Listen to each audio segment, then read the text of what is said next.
The snow fell in gentle cascades over New Seattle, covering the bustling Christmas Eve streets in a blanket of white that seemed almost too perfect for the century. Harold adjusted his collar against the biting wind, his 8-year-old daughter Fanny's small hand firmly gripped in his own as they navigated through the holiday crowds. "Daddy, look at all the lights!" Fanny exclaimed, her breath forming little clouds in the frigid air.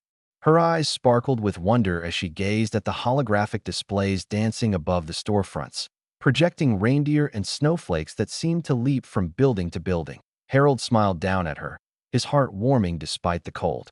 It had been 3 years since the Galactic Coalition had made first contact with Earth, and humanity had been thrust into a universe far more complex and dangerous than anyone had imagined. But tonight, watching his daughter's innocent joy, he could almost forget about the interstellar politics and the struggles that had followed. They passed the refugee district, where the Coalition had established temporary housing for displaced aliens from war-torn sectors. The area was less decorated, less cheerful. Here, the Christmas lights seemed to struggle against a different kind of darkness, one born of loss and displacement. "Daddy, why don't they have pretty lights here?" Fanny asked, her voice small and concerned. Harold was about to respond when Fanny suddenly stopped, her hand slipping from his grasp. He turned to find her staring at an alleyway between two buildings, her small face etched with concern. "Fanny, come on. We need to, Daddy. Look," she whispered, pointing into the shadows. There, huddled against the brick wall, sat a figure unlike anything Harold had seen in his 35 years. She was clearly Zalarian, her translucent blue skin shimmering faintly even in the dim light, her 4 arms wrapped around herself in a futile attempt to ward off the cold. The Zalarians were a proud species, known throughout the galaxy for their advanced mathematics and architectural marvels. But this one looked broken, her elegant features drawn with hunger and exhaustion. Her clothing was little more than rags, torn and inadequate for Earth's winter. Around her neck hung what appeared to be some kind of identification tag, probably a refugee marker.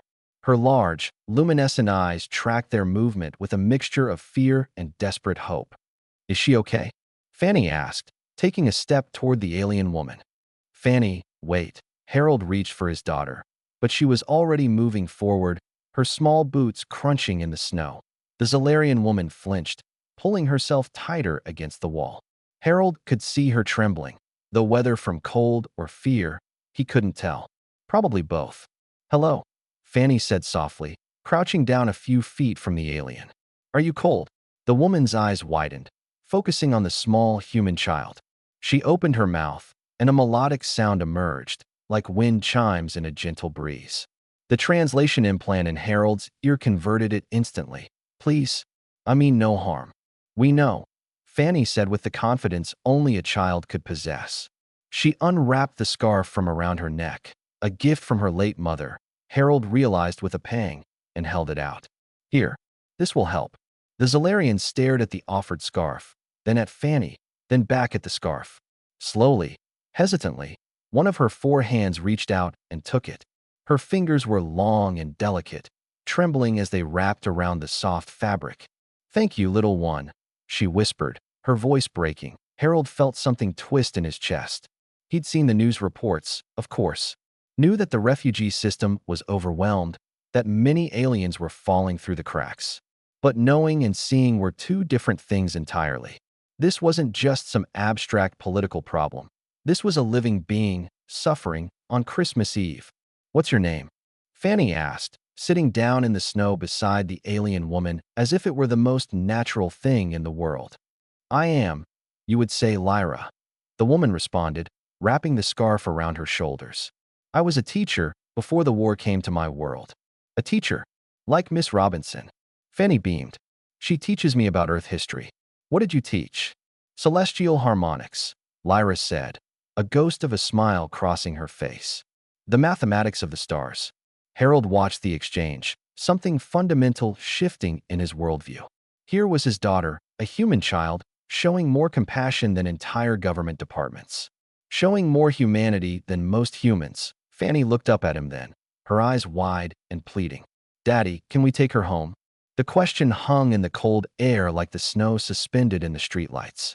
Harold opened his mouth to explain all the reasons why that was complicated: the legal issues, the housing regulations, the cultural barriers, the practicalities. But then he looked at Lyra, at this being who had once taught the mathematics of stars and now sat freezing in an alley, forgotten by a galaxy that had promised to protect its own. That he thought about his late wife, Sarah, who had always said that humanity's greatest strength wasn't their technology or their adaptability. It was their capacity for compassion when it mattered most. He thought about what message he would send his daughter if he said no. What kind of man he would be. Harold crouched down beside Fanny and Lyra, the snow soaking into the knees of his pants. "Lyra," he said carefully, "would you like to spend Christmas with us?" The Zalarian woman's luminescent eyes filled with what could only be tears, shimmering like liquid starlight. I could not impose. It's not an imposition," Harold said firmly. "It's Christmas Eve. Nobody should be alone tonight." Fanny grabbed one of Lyra's hands, her small fingers barely wrapping around the alien's elegant digits.